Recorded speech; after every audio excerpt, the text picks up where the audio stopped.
बिस्मिल्लाहिर्रहमानिर्रहीम। इलामा Iqbal open university English की किताब है और इसका कोड है 221 मैटर क्लास है। आज हम इसका लेक्चर नंबर जो शुरू कर रहे हैं उसके अंदर हम पार्ट बी चैप्टर नंबर 1 का पार्ट बी में कहता है कि रीडिंग करें एंड राइटिंग और लिखें। ये आपको यहाँ से लेके यहाँ तक एक पैराग्राफ रीड करने के लिए दिया गया है।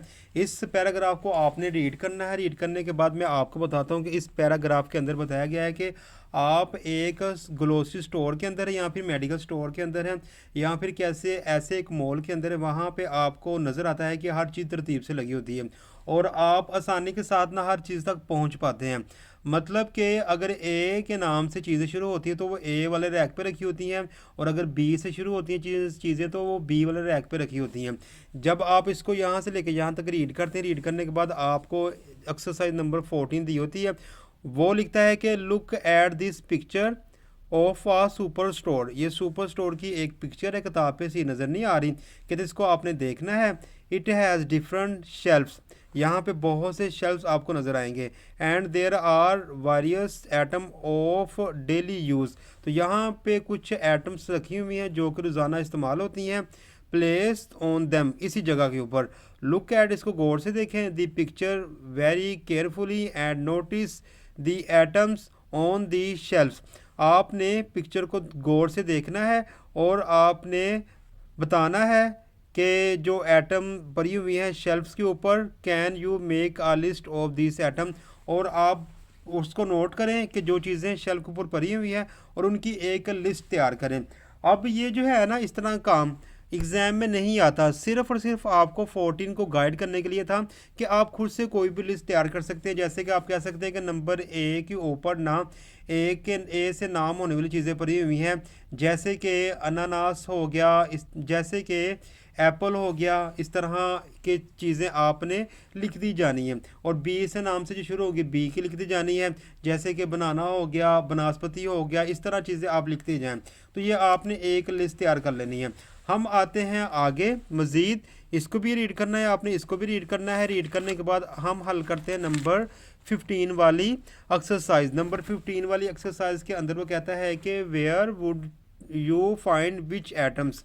आपको एक चीज़ें दी हुई है, कुछ दी जा रही चीज़ें, उसके अंदर आप कौन कौन सी एटम को पा सकते हैं। Classify the above name in these categories, और आपने वो चीज़ें जो आपने पानी होती हैं उनको उन्हीं कैटेगरी में लिखें। जैसे कि रेस्टोरेंट है, इसके अंदर आप क्या क्या पा सकते हैं, आपने सारी चीज़ें लिखनी है। अगर आप किसी भी रेस्टोरेंट के अंदर जाते हैं वहाँ आपको सॉफ्ट ड्रिंक मिल सकती है, फ्रेश जूस मिल सकता है, चाय टी मिल सकती है, कॉफ़ी मिल सकती है, मिल्क मिल सकता है, इवन के बिरयानी भी आपको मिल सकती है।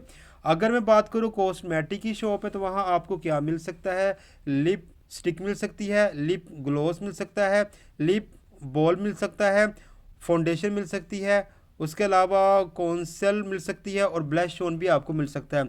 मतलब कि जो चीज़ें फ़ैशन की वहाँ पे आपको मिल सकती है।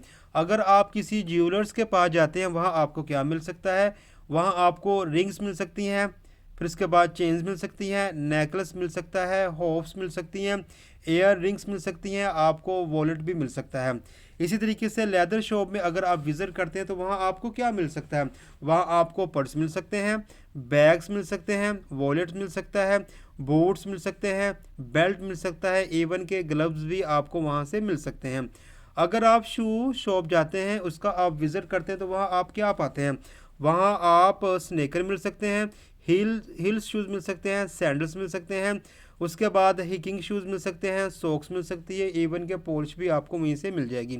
इसके बाद वो कहता है कि फैब्रिक की शॉप है, वहाँ आप जाते हैं तो वहाँ आप क्या पाते हैं, वहाँ आप कॉटन पा सकते हैं, सिल्क आपको मिल सकती है, लोन आपको मिल सकती है, शिफॉन के कपड़े आपको मिल सकते हैं, लिनन के कपड़े आपको मिल सकते हैं, इवन के आपको वॉल भी वहाँ पे मिल सकती है। तो 15 नंबर जो एक्सरसाइज थी उसके अंदर यही आपको हमने बताना था।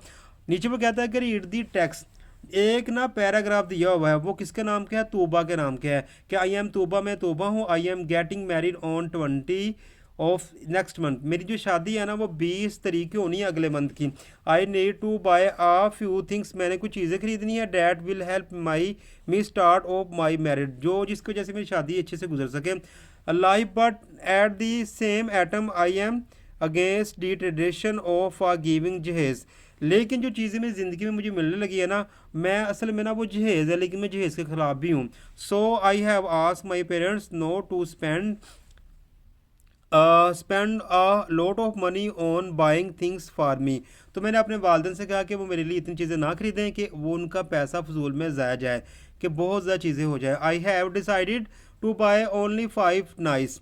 मैंने खुद डिसाइड किया कि मैं उम्दा किस्म के 5 एंड प्रैक्टिकल ड्रेसेस, जो काम के हों ड्रेस, वो खरीदूंगी। A couple of nice purse, दो नाइस पेयर ऑफ शूज़, दो जोड़े जूते के ले लूँगी। A few items such as lipstick, कुछ चीज़ें, कुछ में लूँगी चीज़ें, उसमें होंगी लिपस्टिक हो सकती है, परफ्यूम हो सकती है, हेयर ड्रायर हो सकता है, शैम्पू हो सकता है, ये चीज़ें मैं ले लूँगी। My parents have asked me to choose 2 golden set. मेरे वालिद मुझे कहते हैं कि तुम ना कोई से 2 गोल्डन सेट भी चूज़ करो, एंड 4 गोल्डन बैंगल्स, और 4 जो चूड़ियाँ हैं गोल्डन की वो भी सिलेक्ट करो। And I think this will be okay, मेरा ख्याल ये बेहतर ही होगा।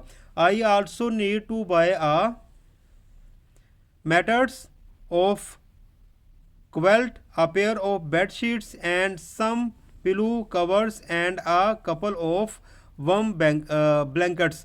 ये सारी चीज़ें ना उसने अपनी बताई हुई हैं जो रोज़ाना वो अपनी ज़रूरती ज़िंदगी में इस्तेमाल कर सकती है, और इसके अंदर सारा जहेज़ का सामान है।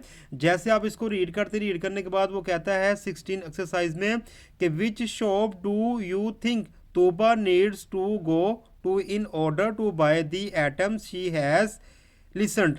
आपके ख्याल में वो कौन जो एटमें तोबा ने खरीदी हैं, उसको खरीदने के लिए वो किन किन शॉप पे गई। तो आपने उसको जो नीचे टेबल दिया हुआ है उसको आपने फिल करके बताना है। जैसे कि एटम लिख दिया और दूसरे टेबल में शूज़ लिख दिया, सॉरी शॉप्स लिख दी है। सबसे पहले तोबा ने ड्रेसेस खरीदे थे, उसके लिए उसको फैब्रिक शॉप जाना पड़ा। फिर उसके बाद उसने शूज़ खरीदे, शूज़ के लिए वो किसी भी शूज़ का नाम लिख लें, मैं बाटा शू लिख रहा हूँ। उसके बाद लिपस्टिक खरीदी, उसके लिए उसको कॉस्मेटिक स्टोर जाना पड़ा। फिर उसके बाद गोल्डन ये सेट लिखी, उसके लिए उसको ज्वेलर के पास जाना पड़ा। फिर आगे है बेड शीट्स, उसके लिए उसको लेदर शॉप जाना पड़ा। तो 16 वाली एक्सरसाइज यहीं पे ख़त्म होती है और इसी के साथ चैप्टर नंबर 1 भी ख़त्म होता है।